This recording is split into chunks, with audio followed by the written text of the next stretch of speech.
مخکې تر مرض نه په صحت کې عباداتو کې کوشش وکړه، وروسته بیا نه کېږي مرض وکړي. خدای درکړی د ولګوه دا مال د خدای د دین دپاره د آخرت ګټه پکې وکړه چې سبا بیا ډیوالي شي مسکین شي هلته بیا ارمانونه کوي بیا نه کېږي. کتاب الرقاق ترمذي کې ابواب الزهد، هر مصنف هغه احادیث مبارکه چې د انسان په زړه کې نرمي راولي آخرت طرف ته متوجه کوي په یو خاص باب باندې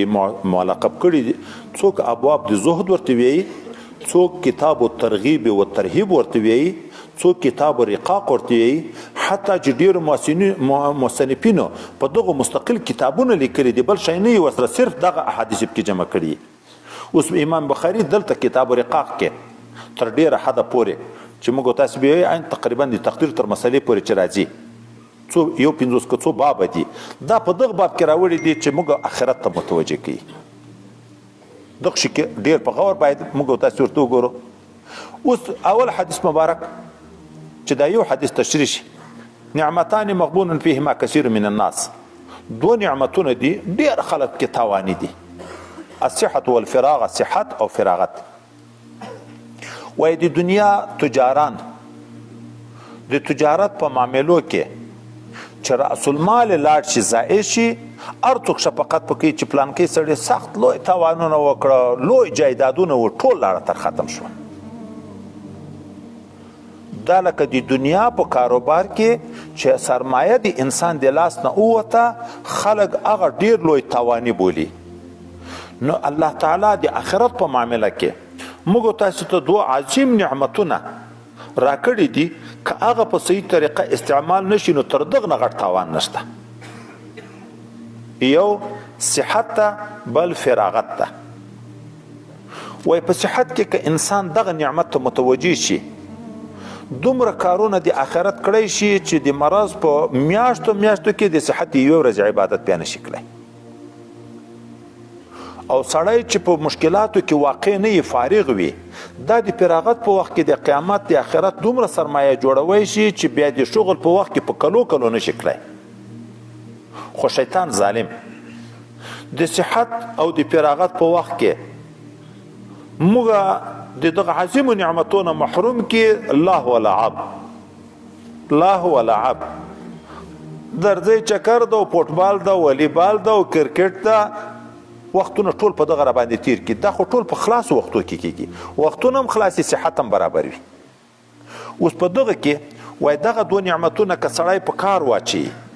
د صحت حال او د فراغت حال، بیا دغه انسان دومره آخرت سرمایه جمع کړي چې بیا مغبون نه مغبوط وي، غیبته کېږي په قیامت کې. هر سړی بیا د ارمان کوي کاش کې چې ما هم دومره عمل کړی وای. وای که د دغه دوه نعمتونه کار واخیست بیا مغبوط ده، او که کار وانه خست دا مغبون ده.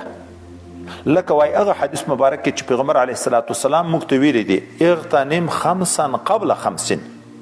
تاسو غنیمت وبولئ 5 شیان مخکې تر 5. ژوند مخکې تر مرګ نه په ژوند کې کار وکړه، پس له مرګ نه بیا نه کېږي. صحت مخکې تر مرض نه په صحت کې عباداتو کې کوشش وکړه، وروسته بیا نه کېږي مرض وکړي. د ځواني شباب قبل الحرم، په ځواني کې کوشش په اطاعت او عباداتو کې وکړه، بیا په سپینګتوب کې نه کېږي. په مالداري کې مخکې تر مسکنت نه چې نن مال خدای درکړی د ولګوه، دا مال د خدای د دین دپاره د آخرت ګټه پکې وکړه چې سبا بیا ډیوالي شي مسکین شي هلته بیا ارمانونه کوي بیا نه کېږي. او فراغت مخکې تر شغل نه چې فارغ وي کار وکړه، کوشش وکړه. موږ کال په سر کې موږ تاسو خبر کړی و چې ګورې دای طالبي زندگی هم د صحت هم د فراغت. مور و پلار و ورونو ترونه د خدای اجر عظیم ورکړي،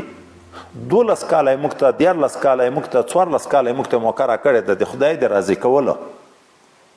مزدوري غریبانان کوي، دایمو قبله ګاه مبارکه الله د دنیا او د آخرت سعادت نصیب کړي.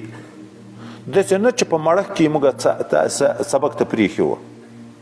د غریب روزانه کولې موږ 15 ورونه و 15 سره علم ته ورکړي، یا د چوټۍ په وخت کې جهاد، یا د سبقو په وخت کې سبق 15 سره. چې المسیان شروع شو، المسیانو په وخت کې هم د بازار ته المسیان دا به وای نه لګي د علم نه بیا وځي. اوس یو سړی په سپینه ګیره مزدوري دی بل کوي او تا ته وخت درکړی دی چې ته خدای راضي که تا په ډېره جهالت او حماقت او بېوقوفي نه یي خو شیطان د موږ دښمن ده دغه زندگی ارمان چې دا نن تاسې دستاربندي وکړئ کور ته لاړ شئ بیا که لږ عقل والله چې ارمان یې وکړئ ځکه نن نه څوک خرچې در نه غواړي نه د معالجې مطالبه دی تا نه نه د لباس مطالبه دی تا نه نه د تربور سره لنجه دی تا نه یو بل غم ده ښه فارغ خلاصې هر څه خو چې کور ته لاړې هلته ښځه مریضه ده هلته اولاد مریض ده هلته کالی نشته هلته ډوډۍ نشته هلته د ورور غم ده هلته د تربور غم ده هلته پلانکی ده هلته پلانکی ده بیا به دا موقع سړي ته په لاس نه ورځي یو طالب د موږ سره دوره وکړه نو دغه دوره کې یو د عبرت خبره ده د کال په اخر کې چې خلکو دعوتنامې د ملګرو جوړولې طالبانو د دعوتنامې نه وې جوړې کړې نو هر څوک ملګري لري بیا یوه ورځې ما ته وویله دا خبره وایي ملګري تا چا ته دعوتنامه جوړه ده چا ته دعوتنامه جوړه ده ما ورته ویل ما نه ده جوړه هېڅ ولې وایي ما په ټوله طالبي کې داسې چټي ژوند کړی و چې د پنجشنبې او د هفتې سبق ما په ټوله طالبي کې نه وویلی چې پنجشنبې شپه به شوه پنجشنبې شپه به مې یوړه په بل طرف بیا به مې د هفتې شپه هم په یغه طرف کړه وروسته به راتلم نه د کتاب ارزښت را سره و نه د ذکر ارزښت را سره و نه د بل څه نن چې خدای دلته زه راوستم او په دغو شیانو پوه شوم نو زه چې دعوتنامه جوړه کړم نو ملګري استادان دې لرې لرې پېښور ته به یې وړم کوټ ته به یې وړم پلانکي ځای ته به یې وړم نو ما که یوه ورځ وه که دوه ورځې وه دا ضایع کېږي دا د مازدیګر ختم خدای عالم دی چې بیا په ټول عمر موږ ته دا موقع پیدا شي که نه چې راشو چې په دا ختم کې شریک شو خو هغه خرچه چې په کاټو کوم په موبایل په تلیفون وکړم ملګرو ته وخت به نه ضایع کوم دا د ذکر دا یوه ورځ به نه ضایع کوم چې د ما نه تېرېږي دا حدیث به نه ضایع کوم چې دا یوه ورځ د ما نه تېرېږي سړی باید هغه نعمت قدر وپېژني وخت ډېر قیمتي ده خو دا وخت توره ده که د کار تر واخیست بل څه دې په پرېکړه خو که د کار وانخیست تا پرې کوي د تا عمر ختمیږي سکنډ سکنډ راپسې حسابېږي سهار نه چې نن دلته موږ تاسې سبق شروع کړی تر اوسه پورې دغه وخت ټول د الله ذکر ده قرآن و حدیث